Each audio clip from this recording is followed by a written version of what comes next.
Good morning friends, welcome to morning news.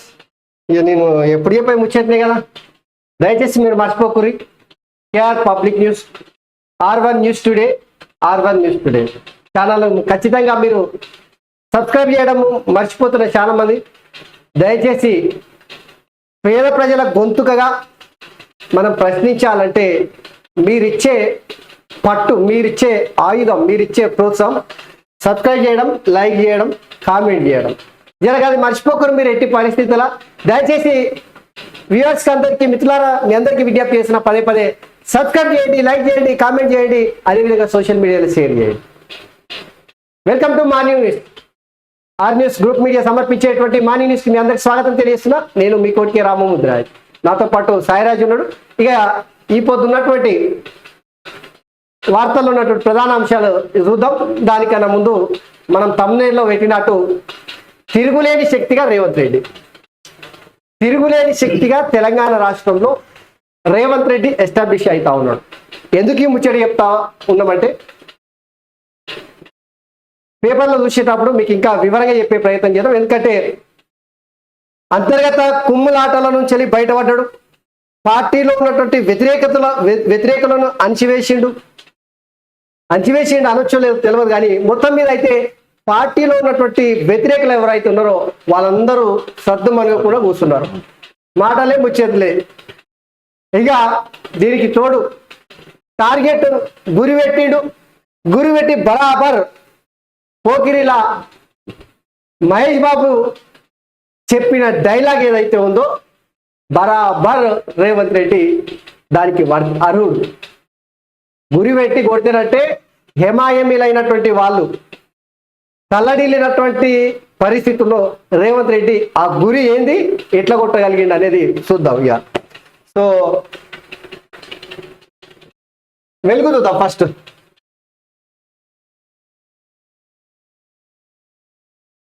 నిన్న శ్రీరామనవమి సందర్భంగా బుధవారం భద్రాచలంలో సీతారాముల కళ్యాణం అంగరంగ వైభవంగా జరిగింది. మిథిలా మైదానంలో ఈ వేడుకలను కన్నుల పండుగగా నిర్వహించారు. అభిజిత్ లగ్నంలో వేద పండితుల మంత్రోచ్చారణల మధ్య సీతమ్మ వారికి మాంగళ్య ధారణ జరిగింది. రామనామస్మరణతో భద్రాచలం పురవీధులన్నీ మార్మోగాయి. మరోవైపు అయోధ్యలోని రామాలయంలో రామ్లల్ల నుదిటిపై సూర్య తిలకం భక్తులకు కనువిందు చేసింది. మధ్యాహ్నం 12 గంటల సమయంలో సూర్యకిరణాలు బాలరాముడి నుదిటిపై పడ్డాయి. దాదాపు 3 నిమిషాల పాటు ఈ సూర్య తిలకం భక్తులకు కనిపించింది. సో మొత్తం మీద అయితే నిన్న శ్రీరామనవమి సందర్భంగా దేశం మొత్తం కూడా పులకించిపోయింది. ప్రధానంగా అయోధ్యలో బాలరాముడి నుదుటి పైన సూర్యకిరణాలు 3వ అంతస్తు నుంచి వెళ్ళి అద్దాలు పెట్టి రకరకాల టెక్నాలజీ వాడి కరెక్ట్గా 3 నిమిషాల పాటు నుదుటి పైన సూర్యకిరణాలు పడ్డ ఆ వీడియోలు కానీ ఆ ఫోటోలు కానీ సోషల్ మీడియాలో విపరీతంగా ట్రోల్ అయినాయి, షేర్ చేసిరు. ప్రధానంగా అవి చూసినటువంటి ప్రతి ఒక్కరు కూడా పులకించిపోయారు. సో అది శ్రీరామరావుకి సంబంధించి ఇక్కడ చూడవచ్చు మీరు చాలా స్పష్టంగా. సో దేవుడే దిగొచ్చి దర్శనం ఇచ్చిండు అనే విధంగా నేనైతే అయోధ్యలో రాముడు అయితే కనిపించిండు. సో నిజంగా అది ఆ టెక్నాలజీ అద్భుతంగా అనిపించింది. ఇక వ్యవసాయ మార్కెట్లపై దళారీ గద్దలు. ఇక చూడు గిడ మిల్లర్లు, వ్యాపారులు, ఏజెంట్లు ఎక్కడికక్కడ సిండికేట్ మార్కెట్ పాలక వర్గాలు అధికారులతో కుమ్మక్కు. యార్డులకు పంట పోటెత్తగానే రేట్లు డౌన్, తప్ప తాలు తేమ డిమాండ్ తగ్గిందనే సాకులు. పంటలు ఏమైనా దళారులు చెప్పిందే రేటు. వడ్లు, మక్కలు, మిర్చి, పల్లి అన్నింటిది అదే పరిస్థితి. దోపిడికి గురవుతున్న అన్నదాతలు అని చెప్పేసి ఇక చూడు తెలంగాణలో ఉన్నటువంటి రైతాంగమా రైతాంగారా చూడురి. ఇదంతా కూడా ఈ దళారీ వ్యవస్థను మొత్తం కూడా కేసీఆర్ పెంచి పోషించినటువంటి వ్యవస్థ. 9.5 సంవత్సరాలుగా అడ్డగోలుగా ఎట్లా పడితే అట్లా పెంచి పోషించాడు కేసీఆర్. ఎవరో కాదు, అంతకుముందు గింతగానం ఉంటుండేనా? ఇక చూడు నిజంగా ఎంత సిగ్గు అనిపిస్తలేదు. ఇప్పుడేమో ఇల్లే కేసీఆర్, కేటీఆర్, హరీష్ రావు ఏదో రైతుల పక్షాన ఉన్నట్టు, రైతుల కోసమే బతుకుతున్నట్టు, రైతులకు అన్యాయం జరుగుతున్నట్టు, ఆ అన్యాయాన్ని ప్రశ్నించినట్టు ఏం కలరింగ్. నా ప్రాణం ఉన్నంత వరకు ప్రశ్నిస్తా, కొట్లాడతా అని చెప్తాడు. నేను చెప్తున్నా కదా, కళ్ళకుంట కాందాన్ని మొత్తం కూడా మేకవన్నీ పులులు 100% పులి తోలు కప్పుకొని వచ్చినటువంటి మేకలు అవి. ఎంతసేపు వాళ్ళ అవసరం కోసం వాళ్ళ రాజకీయం కోసం పనిచేస్తారు తప్పిస్తే ప్రజల కోసమో రైతుల కోసమో నిజాయితీగా పనిచేసిన సందర్భాలు ఎక్కడ కనిపిస్తారు? ఎదుడు మొత్తం తప్ప తాను తేమ పేరు మీద సాకులు చెప్పి రైతులు పండించేటువంటి పంటను మొత్తం అమాంతం గుంజుకుంటున్నారట. గీడ చూడు, మిల్లు లేని దళారికి, ఇది చూస్తే అర్థమవుతుందిగా. మిల్లు లేని దళారికి 220 కోట్ల ధాన్యం. బీఆర్ఎస్ మాజీ ఎమ్మెల్యే అంచటి అక్రమాలు, 10 లక్షల మెట్రిక్ టన్నుల వడ్లు మాయం, అధికారుల తనిఖీలో బయటపడ్డ బాగవుతుంది. దీనికి ఏం సమాధానం చెప్తారు? నిజంగా ఎంత సిగ్గుమాల్య పనులటివి. నేను పదే చెప్తున్నా, చేసేవే లంగ పనులు, దొంగ పనులు, పైకి మేకపోతు గాంభీర్యాలు, గంతేగా ఏముంటాయి? నిజంగా చూడు, ఈ సీజన్లో కేంద్రం ఏ గ్రేడ్ వాళ్ళకు 2203 కామన్ రకానికి 2183 మద్దతు ధర ప్రకటించి, కానీ జనగామ మార్కెట్లో ట్రేడర్లు కుమ్మక్కే ఈయన ఆ పద్ధతిలో 1800 నుంచి 1900 మధ్య కొన్నారు. క్వింటాల్కు 500 నుంచి 600 వరకు తగ్గించడంలో ఆగ్రహించిన రైతులు ఆందోళనకు దిగడంతో వారం క్రితం 3 ట్రేడర్లపై ప్రభుత్వం క్రిమినల్ కేసులు పెట్టింది. దీంతో మద్దతు ధర పెట్టలేమని క్రిమినల్ కేసులు వెతేయాలని డిమాండ్తో ట్రేడర్లు కొనుగోళ్లను బంద్ పెట్టారు. మంత్రులు చెప్పిన వినిపించుకోకుండా 5 రోజుల పట్టుబడి చేశారు. చివరకు అధికారుల మెట్టు దిగి ట్రేడర్లతో చర్చలు జరపడం మంగళవారం క్వింటాల్కు 1713 నుంచి 2000 దాకా కొన్ని రాటవుతుడు. ఈ దొంగలు, ఈ ట్రేడర్లు మొత్తం రైస్ మిల్లర్లను మొత్తం కూడా పెంచి పోషించిందే కేసీఆర్. 1000 కోట్లు గత ఏడాది అక్షరాల 15,000 కోట్ల రూపాయలు ఈ ధాన్యం కొనుగోళ్ల పేరు మీద దోపిడీ చేశారు. అది మొత్తం కూడా కేసీఆర్ ఎన్నికల ఖర్చుల కోసము రైతుల నుంచి పీల్చి పిప్పియేసి రైతు రక్తాన్ని తాగడానికి అదే కేసీఆర్ ఎంత మైమగాలు అంటే మాయల పకీరు. అంతకు మించి ఇక మాయల పకీర్ ఇక సిగ్గు అవుతుంది. ఏం చెప్పుకుంటే సిగ్గు సందర్భంలో వారిస్తే ఊరే అని చెప్పాడు. ఒక దశలో క్వింటాల్కి 14,000 దాకా వాళ్ళకిన ప్రతి సీజన్ పంట దిగుబడులు మార్కెట్ కు పోటెత్తగానే 7,000 పడిపోయింది. సిసిఐ అధికారులు తేమ పేరుతో కొర్రీలు పెట్టగానే వ్యాపారులు సిండికేట్ అయి రేటు తగ్గించారు. అంతర్జాతీయ మార్కెట్ లో బేళ్లు గింజల రేట్లు పడిపోయానే సాకులు చెప్పి అడ్డికి పావు చేరుకున్నారు. మైనారు, ఆదిలాబాద్ లాంటి జిల్లాలో అయితే క్వింటాల్కు 6,500 రేటు పెట్టిరట. ఖాళీ 14,000 వాళ్ళకినటువంటి పత్తి అంట 6,500 కొన్నారట. పెట్టుబడి కూడా ఇలాంటి పరిస్థితి. సో ఇది నిజంగా రైతులారా, నిజంగా చెప్తున్నా, ఈరోజు కాంగ్రెస్ పార్టీ కూడా అధికారం ఉంది కాబట్టి రైతులకు అన్యాయం జరగకుండా చర్యలు తీసుకోవాల్సినటువంటి అవసరం ఉంది. ఎందుకంటే దళారులు, కేసీఆర్ పెంచి పోషించినటువంటి దొంగలు, లఫంగలు, లంగలు వీళ్ళంతా కలిసి రైతులను నట్టేట ముంచుతున్నారు. రైతు ఎండలు ఎట్లా కొడుతున్నాయి, ఆ ఎండలకు తట్టుకొని, వానలకు తట్టుకొని, రాయనక, రప్పనక, రేయనక, ముళ్ళనక, ముతకనక ఎంతో కష్టపడి చెమటోచి రక్తాన్ని చెందించి తన దగ్గర అన్ని శక్తులని వాడుకొని ఆ పంటను పండించి గింజ కూడబెట్టి సంచులకు వేసుకొని ట్రాక్టర్కి వేసుకొని పోయి ఆ రైతులు ఆ పంట కొనుగోలుదారుల కేంద్రాలకు తీసుకెళ్తారంటే గిట్లా మాయ మాటలు చెప్పి రాత్రికి రాత్రే వచ్చి ఈ ఏజెంట్లు అంటారా, లేదంటే దళారులు అంటారా, లేదంటే ఎంత రైతులను మోసం చేసేది ఈ దొంగలను ఫస్ట్ పీడీ యాక్టులు పెట్టి, నిజంగా చెప్తున్నాను, పీడీ యాక్టులు పెట్టి బొక్కల దోషేస్తే తప్ప ఈరోజు తెలంగాణలో రైతులకు న్యాయం జరగదు. ఇది చాలా సీరియస్ అంశం. సో ముఖ్యమంత్రి గారికి విజ్ఞప్తి చేస్తున్నా, దయచేసి రైతులను మోసం చేసే నా కొడుకులను ఎవరిని వదిలిపెట్టొద్దు. పీడీ యాక్టులే పెట్టాలి వాళ్ళ మీద. ఆ కేసు ఈ కేసు పెడితే మళ్ళీ తప్పించుకుంటారు, బయటకు వస్తారు. ఇంకోసారి రైతులకు మోసం చేయాలన్నా కూడా ఎన్నులో అనుకుంటాలి నిజంగా. సో ముఖ్యమంత్రి రేవంత్ రెడ్డి గారు దయచేసి మీరు ఈ రైతుల విషయంలో జర దృష్టి పెట్టుర్రి. అదేవిధంగా నకిలీ విత్తనాల జోరుగా నడుస్తాయి, అవి కూడా చూడాలి. ఇవాళ నుంచి నామినేషన్లు ఈ నెల 25 వరకు అవకాశం, 26న స్క్రూటీని రాష్ట్రంలో జోరు అందుకోనున్న లోక్సభ ఎన్నికల ప్రచారం, భారీ ర్యాలీలు, కార్నర్ మీటింగ్స్ కు కాంగ్రెస్ ప్లాన్, ఇతర రాష్ట్రాల సీఎంలను కేంద్ర మంత్రులను రప్పించనున్న బీజేపీ, బస్సు యాత్రకు సిద్ధమవుతున్న కేసీఆర్. సో మొత్తం మీద అయితే ఇప్పటి నుంచేనే ఇక తెలంగాణలో అట్లనే ఆంధ్రప్రదేశ్ లో వీటితో పాటు ఇంకో 4 రాష్ట్రాలలో పంజాబ్ అనుకుంటా, పంజాబ్, బీహార్ ఉంది.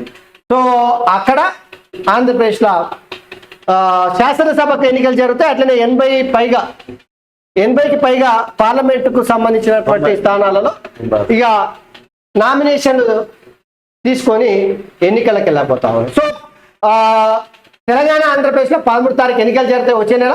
ఇక ఈ నెల ఈ రోజు నుంచి అయితే నామినేషన్లు తీసుకుంటా ఉన్నారు. సో 25 వరకు ఈ నామినేషన్లు తీసుకుంటారు. 26న స్క్రూటినీ చేస్తారు. వచ్చే నెల 13వ తారీఖున ఎన్నికలు జరగబోతా ఉన్నాయి. సో ఇప్పటి నుంచి తెలంగాణ రాష్ట్రంలో ఓట్ల పండుగ ప్రారంభమైనట్టే. ఏడు కాడ కార ఏడు లైవ్ ఆడుతూ ఉంటది. జనాలను మబ్బుల్లో ముంచాలి, ఓట్లు గుంజుకొని పోవాలి. రాజకీయ పార్టీలు ఎత్తుగడ ఇదిగా. సో నామినేషన్ ప్రక్రియ అయితే షురు అయింది. చూడుర్రి, ఇటు కాబోయే దండకారణ్యంలో బస్తర్ ఫైటర్స్ ఇంటెలిజెన్స్ వ్యవస్థ టెక్నాలజీతో మావోయిస్టుల కదలికపై నిఘా. 3 నెలల్లో 71 మంది నక్సల్స్ మృతి. తాజా ఎన్కౌంటర్లో 15 మంది మహిళల మృతి. మొత్తం 29 డెడ్ బాడీలను బయటకు తెచ్చిన పోలీసులు. 30కి పైగా ఆయుధాలు స్వాధీనం. సో ఏది నక్సల్కి సంబంధించి వార్త హైలైట్ చేసి. సో నిజంగా చెప్పాలంటే అది వాస్తవానికి ఛత్తీస్గఢ్లో జరుగుతున్నటువంటి ఏదైతే ఛత్తీస్గఢ్లో ఎన్కౌంటర్ల మీద ఎన్కౌంటర్ మీద మావోయిస్టులు అయితే పిట్టల్లాగా రాలిపోతున్నారు. సో టెక్నాలజీని పోలీసు బలగాలు టెక్నాలజీ వాడి చీమ చుట్టుక్కుమన్న ఎంబడే గుర్తించే విధంగా అక్కడికి వాళ్ళు. సో ఆ టెక్నాలజీ వాడడంతో మావోయిస్టులకైతే అన్నలకైతే గట్టి ఎదురు దెబ్బ తగులుతా ఉంది. కానీ 3 నెలల్లో 71 మంది చచ్చిపోయారంటే నిజంగా చాలా బాధాకరమైన చరిత్రలోనే ఇదే ప్రథమం ఉండొచ్చు ఈ పెద్ద ఎత్తున. సో అయితే ఇక మనం ఇందాక చెప్పుకున్నట్టు యజుడూరి ఏం చెప్పుకున్నాము, రేవంత్ రెడ్డి తిరుగులేని శక్తిగా తెలంగాణలో ఎస్టాబ్లిష్ అవుతా ఉన్నాడు. తెలంగాణలోనే కాదు దేశంలోనే ఒక మాస్ ఫాలోయింగ్ ని సంపాదించుకొని మాటల దాడితోన దేశంలోనే ఒక మంచి నాయకుడిగా గుర్తింపు పొందుతా ఉన్నాడు. ఎందుకు ముచ్చట చెప్పాల్సి వస్తుందంటే చాలా సందర్భాలలో మనం చెప్పుకున్నాం. గడిచిన 10 ఏళ్ల నుంచి మీరు చూడు, రేవంత్ రెడ్డి మొదట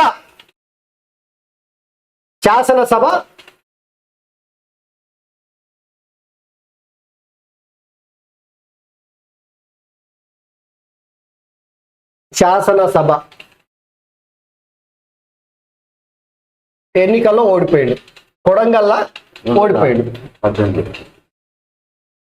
ఓటమి మీరు చూడండి. నిజంగా కొడంగల్ ఎన్నికలలో ఓడిపోయాడు కదా శాసనసభ 2019లో జరిగినటువంటి ఎన్నికలలో. అయినా ఏమైంది, ఎంపీగా గెలిచిండు.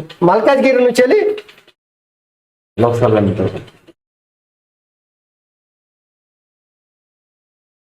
ఎంపీగా గెలిచిండు.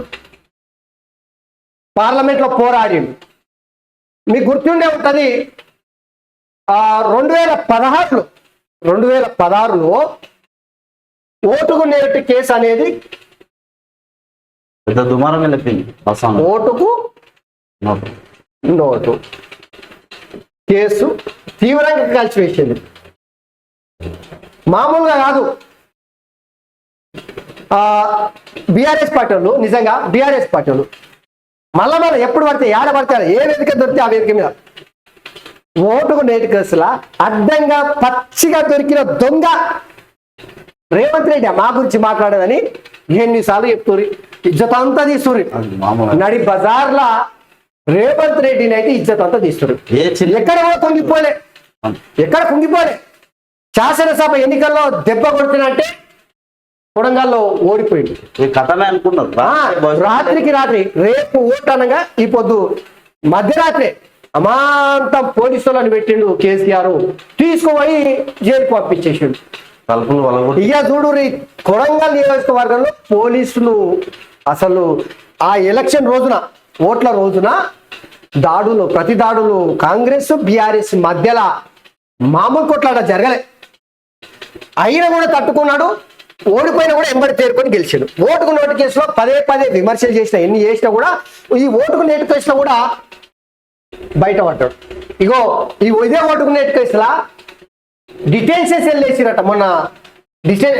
ఏది ఆప్కే అదాలత్తో ఈయన మొత్తం మీద అయితే రేవంత్ రెడ్డి స్వయంగా చెప్పింది. ఓకే. డిటెన్షన్ సెల్ పెట్టినా కూడా టెర్రరిస్టులను ఎక్కడైతే అరెస్ట్ చేసి జైల్లో ఆ డిటెన్షన్ సెల్లో పెడతారో గందుల టెర్రరిస్టులను ఖాళీ చేసి నన్ను పెట్టిరు అయినా కూడా తట్టుకున్నా అని చెప్పింది. దీనికి తోడు బిడ్డ ఎంగేజ్మెంట్, మామూలు బిడ్డ ఏకైక బిడ్డ, ఒకటే బిడ్డ కదా, కొడుకులు లేరేం లేదు. ఆ బిడ్డ ఎంగేజ్మెంట్ జరిగితే కూడా కనీసం అంటే కనీసము కనికరం లేకుండా కేసీఆర్ అణిచివేస్తేనంటే ఫుట్బాల్ లాగా దిగొచ్చు.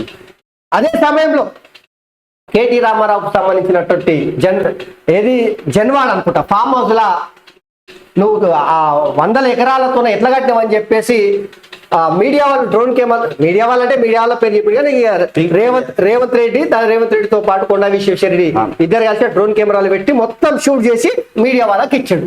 అందులో కూడా కేసు నమోదు చేసి పోయి జైలుకు పంపించేసాడు. ఇవే కాదు, కేసీఆర్ సర్కార్ చేసినటువంటి తప్పులు కావచ్చు, ప్రజా వ్యతిరేక నిర్ణయాలు కావచ్చు, పాలన విషయంలో కావచ్చు, ఎక్కడికక్కడ నిరసన నిలబడడానికి, ప్రజల పక్షాన ఉండి కొట్లాడడానికి బయటికి వెళ్తే జర ఇంతకెళ్ళి బయటకు వస్తే అరెస్ట్ చేయాలి, తీసుకొని చేయలేదు. పోలీసులు ఎప్పుడు ఇవన్నిటినీ దాటుకొని వచ్చాడు. ముళ్ళ కంచెలను మొత్తం దాటుకొని వచ్చాడు. ఇవన్నీ దాటుకొని వచ్చాడు. ఇక ఒకనొక సందర్భంలో పిసిసి ప్రెసిడెంట్ అవుతున్నాడు అనేటువంటి ప్రచారం జరిగిన రోజున జగ్గారెడ్డి, కోమటిరెడ్డి వెంకటరెడ్డి, కోమటిరెడ్డి రాజగోపాల్ రెడ్డి, ఉత్తమ్ కుమార్ రెడ్డి ఇక చెప్పుకుంటూ పోతేనంటే ఆడు ఈడు కాదు అందరూ సీనియర్లు అందరూ కాలికి గజ్జె కట్టుకొని కాలికి బల్పం కట్టుకొని రేవంత్ రెడ్డి మీద ఈ మాటల దాడి అయితే మామూలుగా కనిపించలే. అంతర్గత వ్యతిరేకతను కూడా దాటుకొచ్చి పిసిసి ప్రెసిడెంట్ అయ్యాడు. ఇక ఇవన్నీ ఒక ఎత్తు అయితే ఎలక్షన్ టైంలో ఎలక్షన్ కన్నా ముందు పాదయాత్ర వేసే సందర్భంగా రేవంత్ రెడ్డి పాదయాత్ర వేసుకుంటా మళ్ళొక్కసారి వైఎస్ రాజశేఖర రెడ్డిని గుర్తు చేసే విధంగా పెద్ద ఎత్తున పాపులారిటీని సంపాదించుకునేటువంటి క్రమంలో ఆయనకు సమాంతరంగా ఇక కొంతమంది రేవంత్ రెడ్డి వ్యతిరేకులు, కాంగ్రెస్ పార్టీ ఉన్నటువంటి వ్యతిరేకులు బట్టి విక్రమార్కను పాదయాత్రకు దింపారు. దాన్ని కూడా దాటుకొని వచ్చిండు. ఇప్పుడు రేవంత్ రెడ్డి తిరుగులేని శక్తిగా ఎందుకంటున్నట్టే ఇవన్నీ జరిగినాయి కదా. ఇవన్నీ ఒక ఎత్తు అయితే కేసీఆర్ అనేటువంటి కొండ మామూలు కొండ కాదు. గుర్తు పెట్టుకొని 10 ఏళ్ల కాలంలో అధికారంలో ఉన్న సందర్భంలో తెలంగాణ ఉద్యమం నడిచే సందర్భంలో హిమాయమీలు ఉద్దండులు తలవనినటువంటి నాయకులు ఎవరు? సోనియా గాంధీ నుంచి మొదలుకొంటే చంద్రబాబు నాయుడు వరకు, మొన్నటి ఈటెల రాజేందర్ వరకు అణిచివేసిండు కేసీఆర్. రాజకీయంగా వాళ్ళని శిలాశాసనం చేసేసిండు. గట్లాంటి రేవంత్ రెడ్డిని తిరుగులేని శక్తిగా జాతీయ రాజకీయాల్లో బీఆర్ఎస్ పార్టీగా పెట్టి తిరుగులేని శక్తిగా ఏకంగా మోదీనే ఢీకొనే విధంగా ఫామ్ హౌస్ ఎమ్మెల్యేల కొనుగోలు కేసుకు సంబంధించి ఏకంగా బిఎల్ సంతోష్ అనేటువంటి బీజేపీ పార్టీలో ఆర్ఎస్ఎస్ లో అత్యంత కీలకమైనటువంటి శక్తిగా ఉన్నటువంటి వ్యక్తినే ఢీకొనేటువంటి పరిస్థితి తీసుకొచ్చాడు. అట్లాంటి కేసీఆర్ ని మొన్నటి ఎన్నికలలో మట్టి కనిపించాడు. రేవంత్ రెడ్డి శక్తి మామూలుగా చెప్తాలే, నేను ఏదో ఆశామాషిగా చెప్తాలేని ఇది. చంద్రబాబు లాంటి నాయకుడిని తెలంగాణ పొలిమేర నుంచి తరిమి కొట్టినటువంటి నాయకుడు కేసీఆర్. గట్లాంటి వ్యక్తిని తరిమి కొట్టి ఈరోజు తెలంగాణలో బీఆర్ఎస్ పార్టీ ప్రశ్నార్థకంగా ఆ పార్టీ ప్రస్తావన ప్రశ్నార్థకంగా చేసినటువంటి నాయకుడు రేవంత్ రెడ్డి.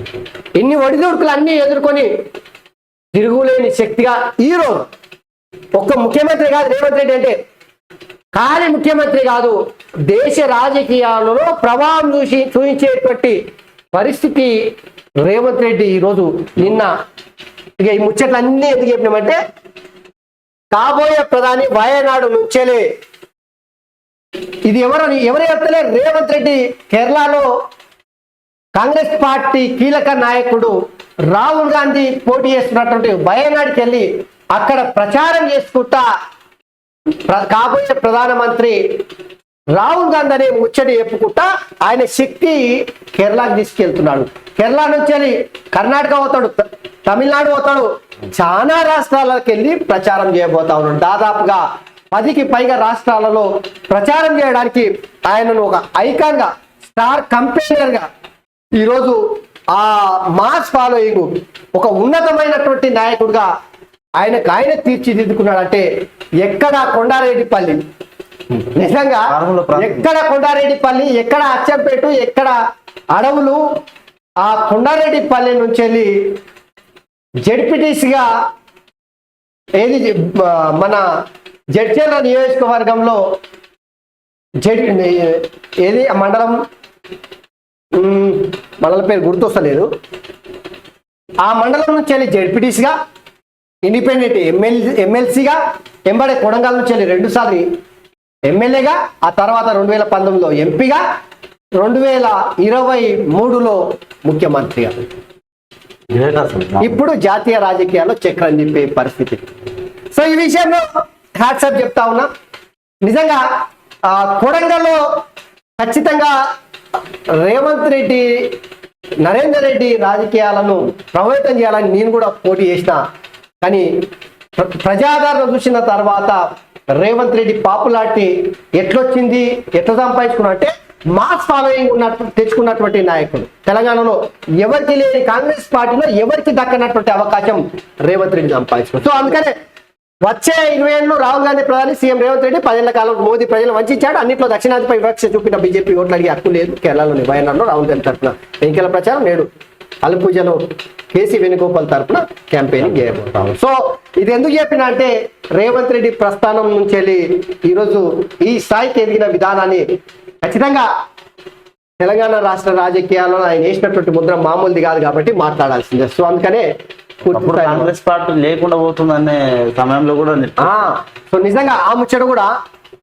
కాంగ్రెస్ పార్టీ ఇంకేడు రాబాయ్, కాంగ్రెస్ పార్టీ బతికి బట్ట కడతారా, అయిపోయింది. కాంగ్రెస్ పార్టీ ఓడిపోయిన కదా. దేశంలోనే లేనప్పుడు కాంగ్రెస్ పార్టీ తెలంగాణ ఎట్లుంటే, తెలంగాణలోనే ఇక మునగాడు, ఇదే మునగాడు కాంగ్రెస్ పార్టీని బతికిచ్చిండు. ఏమీలు అనుకున్నటువంటి ఏమీలకు సాధ్యం కానటువంటి కేసీఆర్ని కొట్టిండు, కేసీఆర్ని వండబెట్టిండు. కేసీఆర్ ఇప్పుడు ఆయన రాజకీయమే ప్రశ్నార్థకమైనటువంటి పరిస్థితి తీసుకొచ్చిండు. హౌసింగ్ భూములపై సర్వే, ల్యాండ్ కొల్పించే హద్దుల ఖరారుకు ఏర్పాట్లు, కబ్జా భూముల స్వాధీనానికి సర్కారు నిర్ణయం, సర్వేకు రెవెన్యూ శాఖ సహకారం తీసుకోనున్న ఆఫీసర్లు. రాష్ట్రంలో 2500 ఎకరాల పైనే హౌసింగ్ భూములు. సర్వే పూర్తయ్యాక కోర్టు కేసుల పరిష్కారానికి ఛాన్స్. సో ఇది చాలా మంచి నిర్ణయం. ఎందుకంటే ఇళ్లకు సంబంధించినటువంటి భూములు ఏవైతే ఉన్నాయో కేసీఆర్ అధికారం ఉన్నప్పుడు ఇక ధరణి ముచ్చట చెప్పాల్సిన అవసరం లేదు. మామూలుగా ఏడబడతాడు పీడ రియల్ ఎస్టేట్ వ్యాపారులకు మొత్తం కూడా దాసోహం చేసిండు, దారదత్తం చేసిండు. సో ఆ భూములను మొత్తం గుంజుకోవాలంటే దానికి సంబంధించి పూర్తి స్థాయిలో సర్వే చేయాలనేటువంటి నిర్ణయానికి రాష్ట్ర ప్రభుత్వం వచ్చినట్టుంది. అందుకనే సో కబ్జా చేసుకున్నటువంటి భూములన్నింటినీ గుంజుకోవడానికి ఈ అధికారుల రెవెన్యూ శాఖ సహకారం తీసుకొని సో మొత్తం మీద అయితే 2500 ఎకరాల పైగా ఉన్నటువంటి హౌసింగ్ భూములను కాపాడడానికి రాష్ట్ర ప్రభుత్వం సమాయత్తం అవుతా ఉంది. సో ఇది గట్టి శాఖ అని చెప్పుకోవచ్చు.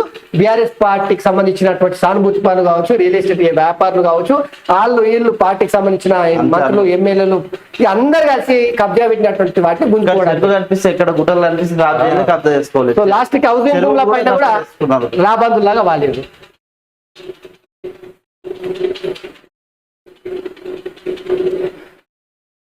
సో దుబాయ్లో అసలు పశ్చిమాసియా దేశాలలో అయితే వానలు దంచి కొట్టున్నాయి. వరదలు ఒమేన్లో కావచ్చు, దుబాయ్లో కావచ్చు, మిగతా ఇతరత్ర అన్ని దేశాలలో అయితే వానలు కొడుతున్నాయంటే ఇప్పుడు మన దగ్గర ఏమో ఎండలు కొట్టుకుంటా చచ్చిపోతున్నాం, చెమటలు కారుకుంటా, మధ్యాహ్నం బయటికి వెళ్ళాలంటే చూస్తూ పడుతుంది మనందరికీ. కానీ గల్ఫ్ దేశాలలో వానలు జోరుగా కుండపోత వానలు పడుతున్నాయి. ఏకంగా ఎయిర్పోర్ట్ మూసే పరిస్థితిలో దుబాయ్లో కుండపోత పడ్డంట. సో మన ఎయిర్ ఇండియాకి సంబంధించిన పెద్ద విమానాలు కూడా బంద్ పెట్టారు. సో మైనార్ అభిమాన జనయాత్ర అంట ఏప్రిల్ 19 నుంచి శుక్రవారం వంశేందర్ రెడ్డి తరఫున నామినేషన్ దాఖలు చేయడానికి నేను వస్తున్నా. సో రేవంత్ రెడ్డి చెప్తా ఉన్నాడు. సో పాలమూరులో ఎట్లుంది సాయి? పార్లమెంట్ లో చూసుకుంటే బీజేపీ వర్సెస్ కాంగ్రెస్ ఉంది ప్రజలు. బీఆర్ఎస్ పార్టీ నామమాత్రం అన్నది. అసలు బీఆర్ఎస్ పార్టీ ఎవరు దిగుతా కూడా దిగుతలేరు అది. ఒకప్పుడు బీఆర్ఎస్ పార్టీకి ప్రచారానికి పెద్ద పెద్ద వాహనాలు వాడేటోళ్ళు, ఆటోలలో అయితే నిజంగా బీఆర్ఎస్ పార్టీ మొన్న కేసీఆర్ ఏది మన మెదక్లనా మెదక్ వెళ్ళి మన సుల్తాన్పూర్ లో సరే ఈ జైరాబాద్ మెదక్ పార్లమెంట్ ఎన్నికల సందర్భంగా వెళ్ళినప్పుడు అలా మాట్లాడాడు. సర్వేలు చెప్తున్నాయి కాంగ్రెస్ పార్టీకి 2 సీట్లు కూడా రావంట, ఏడాది లోపే రేవంత్ రెడ్డి సర్కార్ ఊలిపోతుంది, ఇట్లాంటి పార్టీకి ఓటేస్తారా, కేంద్రంలో బీజేపీ సర్కార్ దద్దమ్మ పార్టీ, ఆ పార్టీ అధికారంలోకి వచ్చే పరిస్థితి లేదు, ఆ పార్టీకి ఓటేస్తే మంజీరా నదిని వేసినట్టే. ఇగో గిట్ల చెప్పుకోవచ్చండి. పార్టీ ప్రస్థానమే ప్రశ్నార్థకం. ఒక్క సి ఓటర్ సర్వే చెప్తే ఏబిపిసి ఓటర్ అనుకుంటా మొన్న బయటకు వస్తే ఒకటి గెలుస్తుందంట. ఒకటి కూడా కష్టమే. ఇక మిగతా అన్ని స్థానాల సెకండ్ ప్లేస్ కాదు, 3rd 4th ప్లేస్ స్థానం ఉంటుందట. ఎక్కడ బీఆర్ఎస్, ఎక్కడ టీఆర్ఎస్, ఎక్కడ కేసీఆర్, ఆకాశం అంతా ఎదిగిన కేసీఆర్ అమాంతం భూమి మీదకి వచ్చే. తెలంగాణ ప్రజలకు సానుభూతి ఉండే, అరే కేసీఆర్ తెలంగాణ తెచ్చిండు, ఇంకా ఇప్పుడు అది కూడా లేకపోయింది. బిడ్డేమో తలగా పెట్టి నన్నే అవమానిస్తారా, బిడ్డనేమో సారదందల, తండ్రి కొడుకులేమో ఫోన్ ట్యాపింగ్ అలా, తండ్రి అయితే పక్క జైలుపోయే అవకాశం ఉంది. ఫోన్ ట్యాపింగ్ మరి చూడాలి. సో మొత్తం మీద అయితే పాలమూరులో BJP versus Congress party, DKR versus Vamsichand Reddy. So ఇదే జరుగుతా ఉంది. సో ఇప్పుడు ఇక మన దరిద్రపోటు పత్రిక, ఈ పత్రిక పేరు చదువుతాం అంటేనే సిగ్గు అనిపిస్తుంది. ఎందుకంటే ఏముంటది, రాసే రాతలు మొత్తం కూడా యాక్టివ్ అని ఉమ్మేసిన తుడుచుకొని, నా మీద అట్లాంటి ఉమ్మేకి మీరు ఏం పడతలేదు, ఇక నేను రాయాలే కదా అని సోషల్ మీడియా ట్రెండ్ అవుతుంది. ఈ నమస్తే తెలంగాణ మన రాష్ట్రం మన పత్రిక, మన రాష్ట్రం మన కకృతి అని పెట్టుకొని మన రాష్ట్రం మన కకృతి అంటారు చూడు. నమస్తే తెలంగాణ పేరు సోషల్ మీడియాలో దబాయి స్కేర్లు కొట్టుకుంటా ట్రెండ్ చేస్తున్నాడు అంట చూడు. ఎదుగుతాం ఒకసారి ఏముందో. తెలంగాణపై బీజేపీ సర్కారు జలకడ్గం, మన గోదావరి నీళ్ళు తమిళనాడుకి. లోపల ఇట్లా రోజు ఇంట్లో కూర్చొని నవ్వాలన్నా ఏడవాలన్నా అర్థమైతే లేదు. ఆంధ్రాని రాయలసీమని రతనాలసీమని చేస్తుంది, నాది బాధ్యత అని చెప్పి రోజే ఇట్లా పోయి మామూలుగా పోయి ఎంత దరిద్రపొట్టు పత్రిక అంటే, సంగమేశ్వర నీళ్లు పొక్కగొట్టి ఆంధ్రాకు పంపిస్తా, రతనాలసీమని చేస్తా అని చెప్పిన కేసీఆర్ ఈరోజు బీజేపీని బదనాం చేయడానికి ఇట్లా రాసుకొచ్చారు. ఏమిట దీని వల్ల ఒక్క ఓటు అంటే ఒక్క ఓటు మార.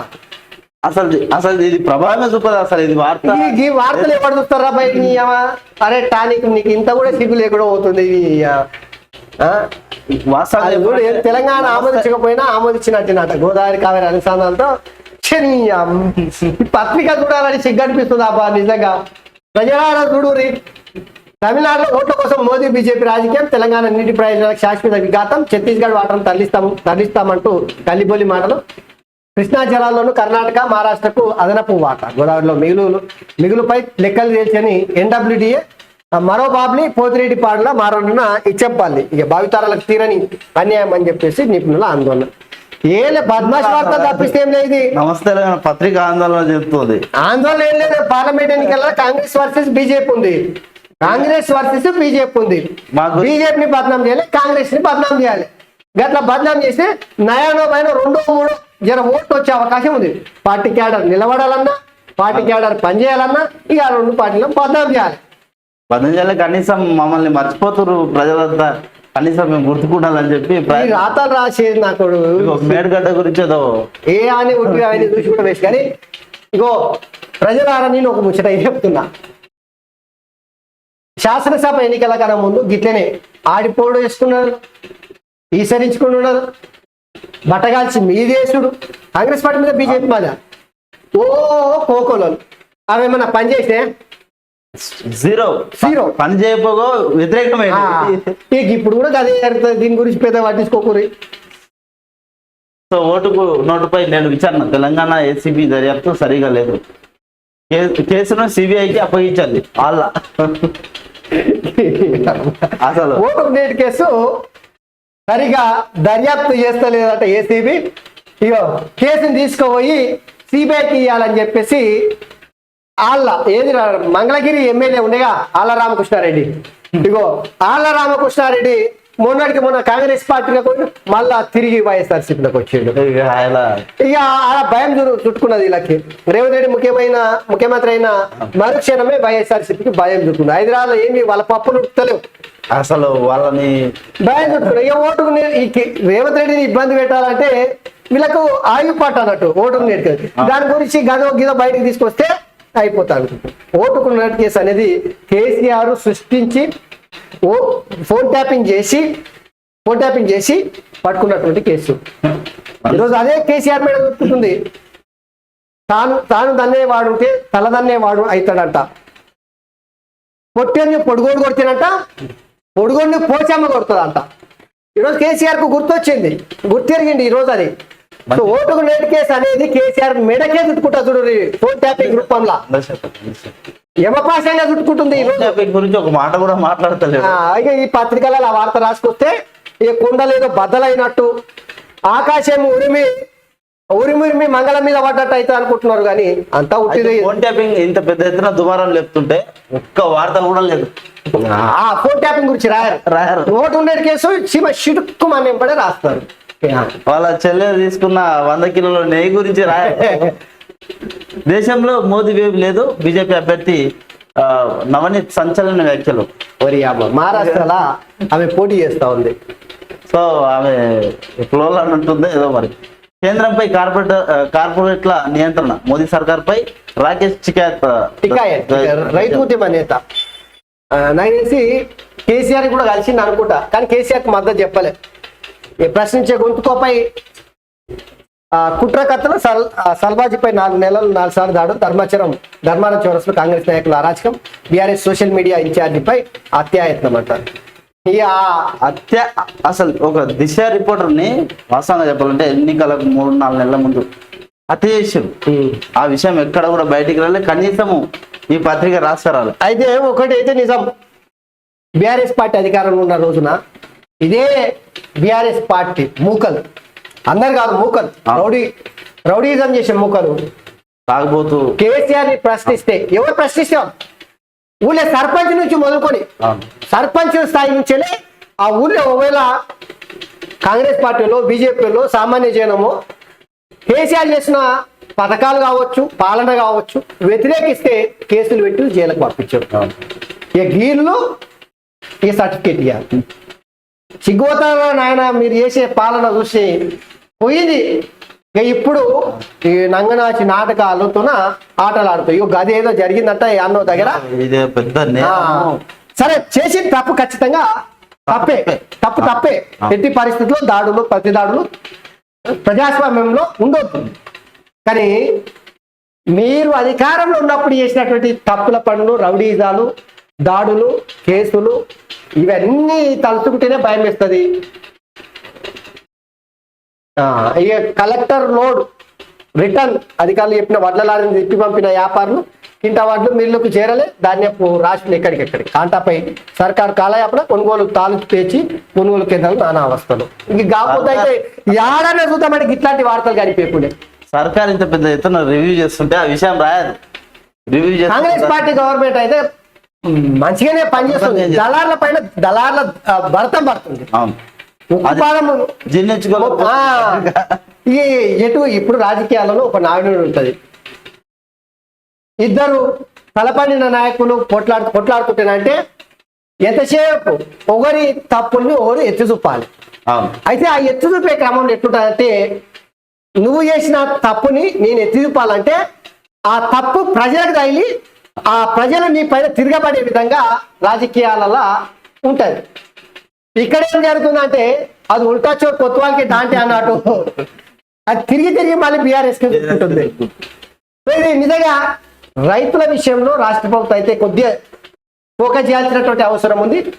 దళారీ వ్యవస్థను నామరూపాలు లేకుండా కూకటి వేర్లతో పెకిలించాల్సినటువంటి అవసరం ఉంది. సో రేవంత్ రెడ్డి గారు దయచేసి ఈ విషయంలో బీఆర్ఎస్ పార్టీ చేస్తున్నటువంటి ఈ దుష్ప్రచారాన్ని అడ్డుకట్టేయాలంటే దళారులు ఎవరు చూపెట్టురు జరా. దళారుల గురించి రాయదు పత్రిక, ఎందుకంటే మొత్తం వాళ్ళ మనసు. ఇక మరో రైతు బలవన్మరణం ఇంకా చెప్తూనే ఉంటారు. నేటి నుంచే నామినేషన్ అనే వార్త ఇక్కడ కూడా చూడొచ్చు. ఇక కాంగ్రెస్ కు రైతు కలవరం, గులాబీలో నయా జోడ్. రెండు సభల్లో కేసీఆర్ సింహగర్జనతో ఉత్సవం, నేడు అభ్యర్థులకు బీ పారాలంట. ఓరి అమ్మ, బీఆర్ఎస్ పార్టీ శ్రేణులు అయోమయంలో ఉన్నారు, అగమ్య గోచరంలో ఉన్నారు. ఇప్పుడు మూలిగే నక్క మీద తాటికాయ పడ్డట్టు బీఆర్ఎస్ పార్టీ వచ్చింది కొడంగల్కి, మాకు పైసలు ఇస్తాం. బీఆర్ఎస్ పార్టీ పరిస్థితి ఎట్లుందంటే మూలిగే నక్క మీద తాటికాయ పడ్డ పరిస్థితి. తేరుకోలేకపోతున్నారు. మొన్న ఓటమి నుంచి వెళ్ళి తేరుకోలేక ఆ ఫోన్ ట్యాపింగ్ కేసు ఎటు పోతుంది, ఎటు చుట్టుకుంటుందో అని ఒకవైపు భయంతో బీజేపీ పార్టీ పెను తుపాన్గా బీఆర్ఎస్ పార్టీ పైన మూకుమ్మడిగా కాంగ్రెస్ పార్టీ బీజేపీ పార్టీ దాడులు చేస్తా ఉంది. ఆ దాడుల నుంచి బయటికి పడడానికే సతమతం అవుతా ఉన్నారు. ఓవైపు బిడ్డ పోయి తయారు చేయాల ఫోన్ ట్యాపింగ్ మేరకు పార్లమెంట్ ఎన్నికలలో అతి గతి లేకు ఈ ఎంత తట్టుకుంటున్నది. ఇక ఈ పైకి బింకాలి ఇవన్నీ. గులాబీలో నయా జోస్ అంట. ఎంత చెప్పుకుంటే అంత తక్కువ పోయి దిశలో చూద్దాం. నేడు Etela nomination, Malkajgiri parliament segment నుంచి మెదక్ నుంచి రఘునందరావు సైతం హాజరు కేంద్ర మంత్రులు. బీజేపీ పార్టీ తెలంగాణలో గెలిచే మొదటి సీటు మల్కాజ్గిరి. 100%. సో ఈటెల ఒక శక్తిగా మారబోతా ఉన్నాడు. ఎందుకంటే కొడంగల్లో ఓడిపోయిన రేవంత్ రెడ్డి మల్కాజ్గిరిని ఎంపీగా గెలిచి ఈరోజు ముఖ్యమంత్రి అయ్యాడు. హుజురాబాదు గజ్వేల్ ఓడిపోయినటువంటి ఈటెల రాజేందర్ మల్కాజ్గిరిలో గెలిచి కేంద్ర మంత్రి. ఆ తర్వాత రాబోయే ఎన్నికలలో తెలంగాణలో శాసించే స్థాయిలో కూర్చోవడానికి. సో సానుభూతి పనిచేస్తా ఉంది, మోడీ చరిస్మా పనిచేస్తా ఉంది, పార్లమెంట్ ఎన్నికలలో అనేక అంశాలు పనిచేస్తా ఉన్నాయి. ఈటెల రాజేందర్ గెలుపు మల్కాజ్గిరిలో నల్లేరు మీద నడకే అని చందంగా కనిపిస్తా ఉంది. సో దాదాపుగా బీజేపీ పార్టీ గెలిచే స్థానాలు 5 నుంచి 8, 5 నుంచి 8 అనేటువంటి విషయం సర్వేల ద్వారా తెలుస్తా ఉంది. సో నేటి నుంచి 4వ దశ నామినేషన్ 10 రాష్ట్రాలు, యూటీలో మొత్తం 96 స్థానాలు. రేపే తొలి దశ పోలింగ్ 21 రాష్ట్రాలు, యూటీలోని 102 స్థానాల కంట. ఇక నేడు లోక్సభ నోటిఫికేషన్ రాష్ట్రంలో 17 స్థానాలకు. నేటి నుంచి నామినేషన్ వచ్చే నెల 11 పోలింగ్, కంటోన్మెంట్ అసెంబ్లీ బైపోల్ సైతం అంట. సో నయనందకరం అని చెప్పి సీతారాముల కళ్యాణం సంబంధించిన వార్తకి అది అట్లుంటే సెక్రటేరియట్ లో ఎలుకలంట ఎలా వచ్చాయంటే అధికార వర్గాల్లో చర్చ. సో ఫైళ్లు కొరికేస్తాయని ఉద్యోగుల ఆందోళన, కొన్ని గదుల్లో మందు బోన్లు ఏర్పాటు, టేబుళ్లపై బీరువాలో సంచారం, భవనం ప్రారంభమైన ఏడాదిలోనే సమస్య. సో కేసీఆర్ కట్టినటువంటి 100 కోట్ల రూపాయలు, 1200 కోట్ల సగం తినేసిండు ఆల్రెడీ. 1200 కోట్ల రూపాయలు ఖర్చు పెట్టి ఉన్న సచివాలయాన్ని కూల్చేసి కొత్త సచివాలయం కడితే అప్పుడు ఎలుకలు వచ్చినట్టు. ఇగో చూడురి బోర్డు, ఎలుకల కోసం చాంబర్లా బోర్డులు పెట్టారు చూడురి. ఏం కేసీఆర్, ఏం పాలనప్ప మీది, ఏంది ఇది అసలు నవ్వుతారు. అరే రే రే రే రే రే రే టేబులపై బీరువాలలో సంచారం. ఇక చూడురి ఇంత పెద్దగా కట్టినటువంటి సచివాలయాలు అప్పుడే ఎలుకలు వచ్చినట్టు ఎక్కడి నుంచి వచ్చినాయి అన్నట్టు. ఇక అది అట్లుంటే భువనగిరి అభ్యర్థిని గెలిపిస్తే నాకు మంత్రి పదవి ఇవ్వండి ఓరి అమ్మ. హైకమాండ్ రాజగోపాల్ రెడ్డి ప్రతిపాదన, చామల గెలుపు కోసం ఇటీవల సీఎంతో చర్చలు, అనంతరం షరతులు, అంశంపై డిస్కషన్, అధిష్టానం నుంచి సైతం గ్రీన్ సిగ్నల్, పార్టీలో హాట్ టాపిక్ గా ఎమ్మెల్యే ప్రపోజల్. ఇక చూడురి మొన్న నారాయణపేట సభల రేవంత్ రెడ్డి మాట్లాడుకుంటా 15కు 15 ఎంపీ స్థానాలు గెలిపించి 14 ఎంపీ స్థానాలు గెలిపించుర్రి, ముదిరాయలకు మంత్రి పదవి ఇస్తారు కండిషన్ పెట్టారు. కానీ కోమటిరెడ్డి వెంకటరెడ్డి ఇప్పటికే మంత్రి అయ్యాడు. తమ్ముని కూడా రాజగోపాల్ రెడ్డికి మంత్రి పదవి వానికి ఒక్క ఎంపీని గెలిపిస్తే మంత్రి పదవి ఇస్తారు. సో నేను కాంగ్రెస్ పార్టీని ఎంత మనము అనుకూలంగా మాట్లాడుకుంటూనే చేస్తున్న తప్పులను ప్రశ్నించాలి, బరాబర్ ప్రశ్నించాల్సిందే కదా. రెడ్ల రాజకీయం ఎట్లుంటుంది, బీసీ ఎస్సీ ఎస్టీలకు ఒక న్యాయం, రెడ్లు వేలమా లేదంటే దొరలు. కమ్మ లేదంటే అగ్రవర్ణాలకు వచ్చే వరకు ఇంకో నియమా? ప్రజలారా మీరే చూస్తున్నారు కదా. కానీ భువనగిరి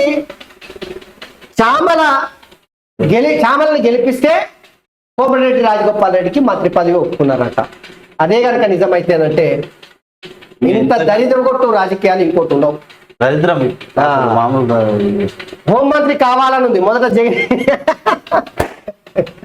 ఎదుడు హోంమంత్రి అయితే ఖచ్చితంగా జగదీష్ రెడ్డిని అయితే జైలుకు పంపిస్తారు.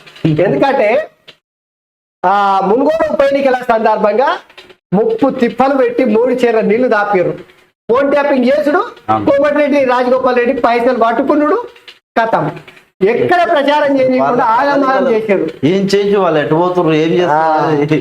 మొదట జగదీష్ రెడ్డిని జైలుకు పంపుతా 4 రోజుల ముందు కాంగ్రెస్ లో ఏరితే ఆయన ఓడించేవాడిని. కాంగ్రెస్ లో 99 స్థానాలు గెలిపించేవాడిని. నాకు అడుక్కోవడం తెలియదు, ఏదైనా లాక్కోవడమే ఎమ్మెల్యే రాజగోపాల్ రెడ్డి ఆర్ట్ కాంగ్రెస్. సో ఇన్ని చేసినా కూడా రేవంత్ రెడ్డి ఒక్క మాట అంటలేదు.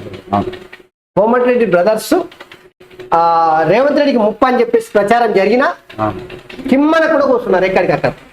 అసలు రేవంత్ కు నచ్చిన వాళ్ళకి టికెట్ ఇప్పటివరకు చేసిన సర్వేలన్నీ బోగస్. నా మాటకు కరెక్ట్ రెస్పాన్స్ రాలేదు. సీఎం అపాయింట్మెంట్ ఇవ్వట్లే. జరగబోయే పరిణామాలకు ముఖ్యమంత్రి బాధ్యత. మోత్పల్లి నరసింహ సంచలన వ్యాఖ్యలు నేడు ఒక్కరు దీక్ష చేయనున్నట్టు. సో మోత్పల్లికి నాకు తెలిసి ఏదన్నా అవకాశం ఇచ్చే అవకాశం ఉంది. ఎందుకంటే తెలుగుదేశం పార్టీ నుంచి వచ్చినటువంటి వ్యక్తి, కాకపోతే ఆ మధ్యలో తింగిరి బింగిరి చేసాడు మోత్పల్లి. చంద్రబాబు మీద గవర్నర్ పదవి ఇవ్వలేదని చెప్పేసి తీవ్రమైన విమర్శలు చేశాడు. బీఆర్ఎస్ పార్టీకి పోయాడు. బీఆర్ఎస్ పార్టీ నుంచి మొన్న ఎన్నికల ముందు కాంగ్రెస్ పార్టీకి వచ్చిండు. బీఆర్ఎస్ పార్టీ అధినేత కేసీఆర్ కూడా అతన్ని అరుస్తున్నాడు. ఇప్పుడు రేవంత్ రెడ్డి.